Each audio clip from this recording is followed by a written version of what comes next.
اور ان کی لاشیں سڑک پہ پڑی تھی کئی دن. ان کے رشتہ دار رو رہے تھے, نوکنا تھے.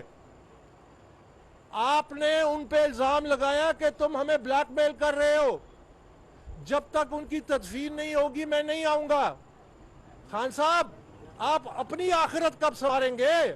میں آپ سے یہ سوال کرنا چاہتا ہوں کہ جو آپ کے دور میں مہنگائی ہوئی, ماں باپ نے اپنے بچوں کو دریا میں پھینک دیا کیونکہ وہ ان کی مہنگائی کی وجہ سے ان کی کفالت نہیں کر سکتے تھے.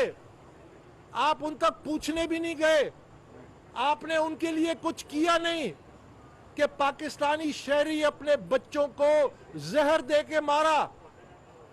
آپ اپنی آخرت کب سنواریں گے خان صاحب؟ آپ اپنے گریبان میں جھانکیں, آپ دوسروں کو تلقین نہ کریں گے اپنی آخرت سنوارو. آپ اپنی آخرت سنوارو. ہر کوئی اپنی آخرت سنوارتا ہے, ہر کوئی اللہ تعالیٰ کے سامنے اپنا جواب دیتا ہے. آپ کون ہوتے ہیں کہ جو دوسروں کو کہتے ہیں کہ اپنی آخرت سنوارو؟ آپ پہلے خود اپنی آخرت سنوارو.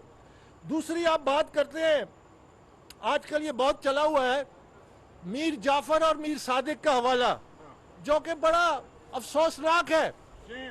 خان صاحب, میں آپ سے یہ کہتا ہوں کہ جو ماڈرن ڈے میر جعفر اور میر صادق ہیں وہ لوگ ہیں جو آئین کو توڑتے ہیں.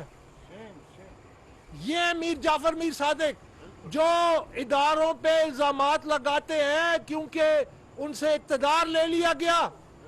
یہ ہے میر جعفر میر صادق جو کہتے ہیں کہ یہ الیکشن کمیشن آف پاکستان میں جو منصف ہے, جس کے سامنے عمران خان جواب دہ ہے اور ملزم کے طور پہ پیش ہو رہا ہے, کہتا ہے آپ استعفیٰ دو. یہ ہے جو کام جو میر جعفر میر صادق کرتے ہیں کہ اداروں کو بدنام کرتے ہیں, آئین کی خلاف ورزی کرتے ہیں, آئین کی دھجیاں اڑاتے ہیں. یہ ہے وہ میر جعفر میر صادق. آپ کن میر جعفر میر صادق کی بات اٹھاتے ہیں؟ اور آپ کب سے سراج الدولہ اور ٹیپو سلطان بننے لگ گئے؟ مجھے یہ بتائیے کہ کون ٹیپو سلطان امریکہ کے صدر کی الیکشن جیتنے کے لیے 2 رکعت نفل پڑھتا تھا؟ ٹیپو سلطان کیا امریکی صدر سے ملاقات کے بعد اتنا آپے سے باہر ہو گیا, اتنا خوش ہوا کہ کہتا ہے میں دوسرا ورلڈ کپ جیت کے آیا ہوں؟ کون سا ٹیپو سلطان ہے جو کشمیری مسلمانوں کے مودی کے ظلم کے حوالے کرتا ہے؟ یہ کون سا ٹیپو سلطان ہے؟ یہ کون سا سراج الدولہ ہے؟ آپ کس کی مثالیں دے رہے ہیں خان صاحب؟ آپ تو ان کے قریب بھی نہیں بھٹکتے.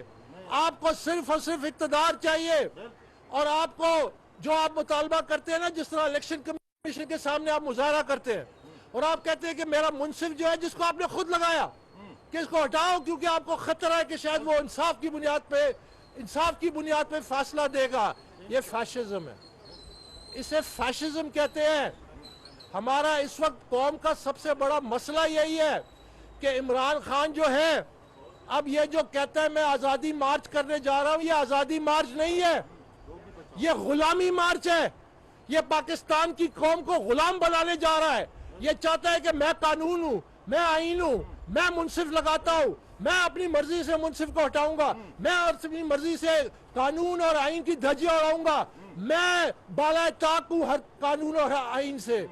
یہ غلامی مارچ ہے. اگر آپ آزادی کے اتنے ہی چاہتے ہیں تو پھر آپ سب سے پہلے پاکستان تحریک انصاف کو اپنی بادشاہت سے آزاد کریں. آپ کی پاکستان تحریک انصاف میں اس وقت بھی جو سینئر قیادت ہے وہ آپ کی اس پالیسی کے مارو یا مر جاؤ, یہ جو ڈو اور ڈائی آپ نے اپنائی ہے.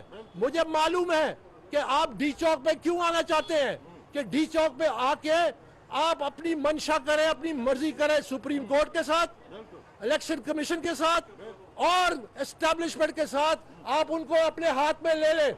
یہ ہے آپ کا مقصد. اور جو تحریک انصاف کی قیادت ہے اس میں اکثریت آج بھی مخالفت کر رہی ہے. میں ان کو داد دیتا ہوں, میں کہتا ہوں یہ وقت ہے کھڑے ہونے کا, کیونکہ پاکستان کی جو بقا ہے, پاکستان کی جو سلامتی ہے, پاکستان کی جو معاشی خود مختاری ہے وہ داؤ پہ ہے. ہم مزید انتشار برداشت نہیں کر سکتے. سری لنکا کا حال ہمارے سامنے ہے, سری لنکا کس طرح ڈوبا,